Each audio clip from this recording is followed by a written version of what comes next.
Salut à tous! Ah, les années 90 où les osselets ont été remplacés par les Pokémon ou Yu-Gi-Oh! Dans les cours de récré. Mais les vieux de la vieille, les anciens comme nous, ils connaissent peut-être les POG. Et oui, les POG sont de retour depuis 2021 et c'est la première fois que j'en avais trouvé dans les magasins. En tout cas, du côté d'Amiens, j'en avais pas vu. Pas vu beaucoup en tout cas.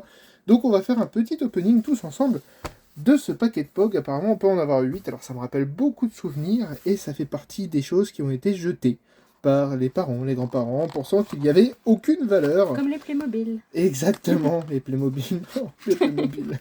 Bref, il n'y avait aucune valeur selon les parents, et au fait, aujourd'hui, ils font leur grand retour. Preuve que ça fonctionnait vraiment pas mal. J'ai pris ce petit kit là qui valait quoi, 4 euros je crois il me semble, où dedans vous en avez 8 et un petit Kini apparemment, alors je ne sais pas du tout ce qu'ils appellent Kini, mais je me souviens d'époque que j'avais avec Casper, avec plein de trucs, ils étaient noirs à l'époque, ils étaient beaux, ils étaient incroyables.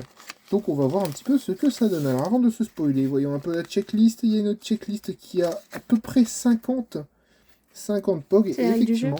Là, il y a les règles du jeu. Alors, effectivement, on devait les mettre un petit peu en l'air. Enfin, bon. Moi, je sais qu'on en faisait des tours, d'autres les jouaient autrement. C'était à qui lancera son POG le plus loin. C'est déjà la série 2, en fait. Mais oui, là, on est sur la série 2. Donc, on va bien voir un peu ce qu'on a sur cette série-là. Et on va faire la petite... Ah, c'est la brillante, le Kini, c'est pas ça? Ouais, ça doit être ça. Alors, du coup, hop là. Et ça me rappelle que ce petit personnage-là était sur pas mal de POG à l'époque. Et ça me fait bizarre de le revoir. Ça fait bizarre de les revoir. Je sais pas ce que toi t'en penses. Je sais pas ce que vous en pensez, mais n'hésitez pas à laisser un petit j'aime, un petit commentaire. Surtout un commentaire. Quel était votre POG préféré à l'époque? Est-ce que ça vous rappelle des bons souvenirs?